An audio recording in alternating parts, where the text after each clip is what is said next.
June 27, 1844.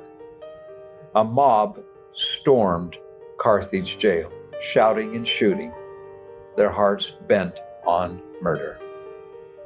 When it was over, two brothers in the prime of life, wrongfully imprisoned, Joseph and Hyrum Smith, were dead.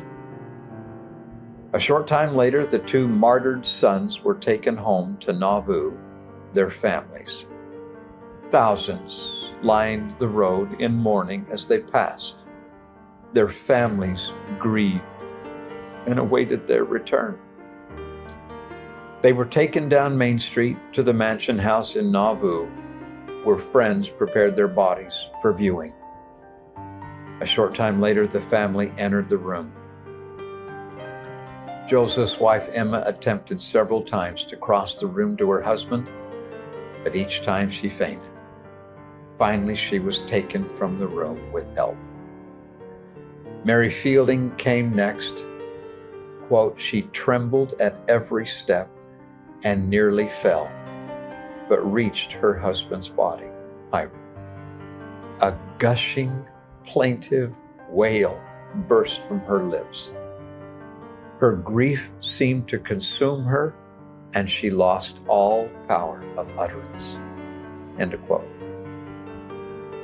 It was then that the venerable and aged mother of the two sons, Lucy Mack Smith, came into the room. I had for a long time, she said, braced every nerve, roused every energy of my soul, and called upon God to strengthen me. But when I entered the room and saw my murdered sons extended both at once before my eyes, and heard the sobs and groans of my family, it was too much. I sank back, crying to the Lord in the agony of my soul, my God, why hast thou forsaken this family? I have taken them to myself, that they might have rest, came a voice from within in reply. As Lucy stood between the bodies of her two slain sons, resting a hand upon each one, looking down at their peaceful, smiling countenances, she heard their voices in her mind saying, Mother, weep not for us. We have overcome the world by love. We carried to them the gospel, that their souls might be saved. They slew us for our testimony, and thus placed us beyond their power. Their ascendancy is for a moment, ours is an eternal triumph. End of quote.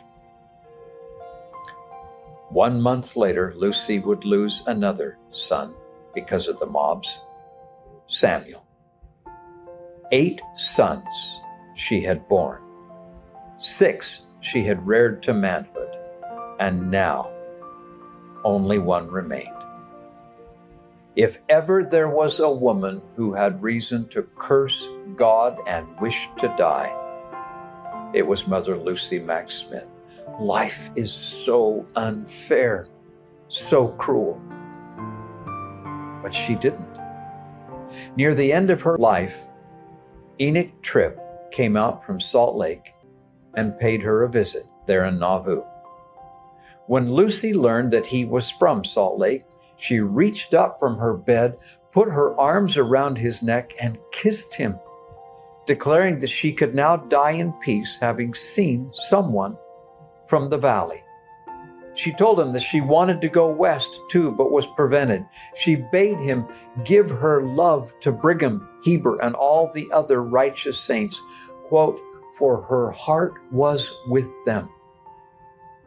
She passed away May 4th, 1856, true and faithful to the very end.